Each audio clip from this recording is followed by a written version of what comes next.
not off settling for allowing mistakes and such and not following the game plan. How do you balance that as a player in a game like that? I just don't think we were mentally sharp as we should have been tonight. We made too many mistakes. That's it. Copy.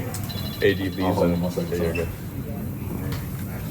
AD leaves. I think you're up 20-17. As you know, things are a lot more difficult without him. What did you try to do without him tonight, and what's the concern level moving forward? I mean, when our best player goes out, it's always challenging. Especially in the game. Like if he's out from the beginning, then we have a game plan set. We know what to expect. We know what our lineup's going to be. But when AD goes down, or any one of our guys go down throughout the course of the game, it's just it's tough. I didn't even realize it until the second quarter. When he didn't come back in his regular minutes, and I looked over the bench, he wasn't over there, so I found out at halftime. But level of concern, I think it'd be fine.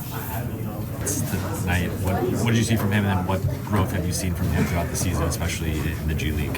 I thought early on, I think he just played. I think he played well early on.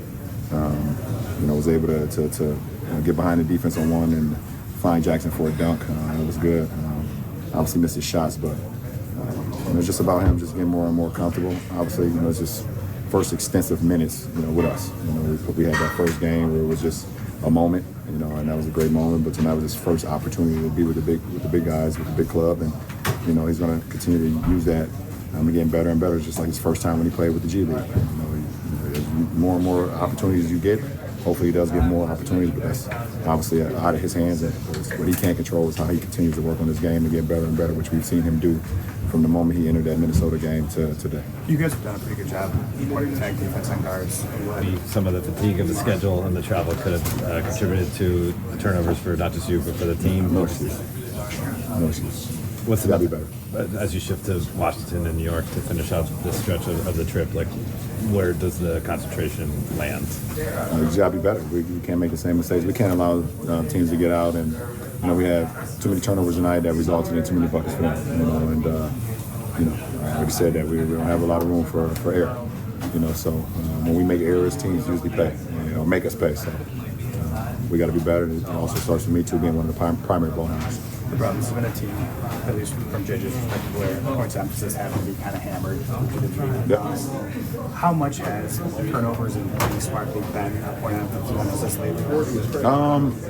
That should be. That's the game.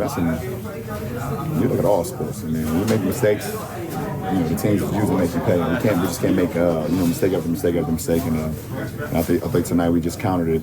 We compound too many mistakes in a row. So it's hard to come back from that. It seemed like the guys were pretty frustrated. You looked a couple times felt like everything that was going wrong could. What was sort of the level of on-court frustration?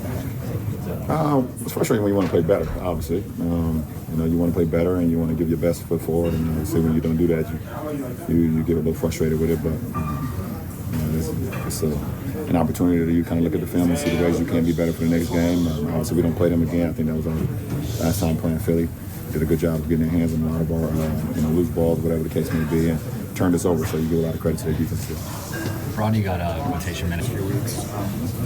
How was Maxey able to get loose the way he was? He's one of the most dynamic, fast guys in our league, and also them playing 5 out. Definitely allowed him to crack a lot of our creases too. He did a good job early on with him, but as the game started going, he started hitting a lot of those mid-range step back twos, but then we started to push up on him and started getting around, get to the free throw. So he's very dynamic. Last two. Don't mean to take you away from your mindset on this game, but looking at it from a business standpoint, when you think of a guy like Junior Bridgman, when he's accomplished off the court, what's the first thing that comes to mind for you? That he didn't waste his time, just thinking about the game of basketball. He used the game of basketball to get to better places and, put himself in. He's always had a business mindset, and obviously, he loved the game because he got to this point, but then he used all the resources, the outlets, the connections that he met along the way and used it to his advantage, and he's built an unbelievable portfolio. Last question.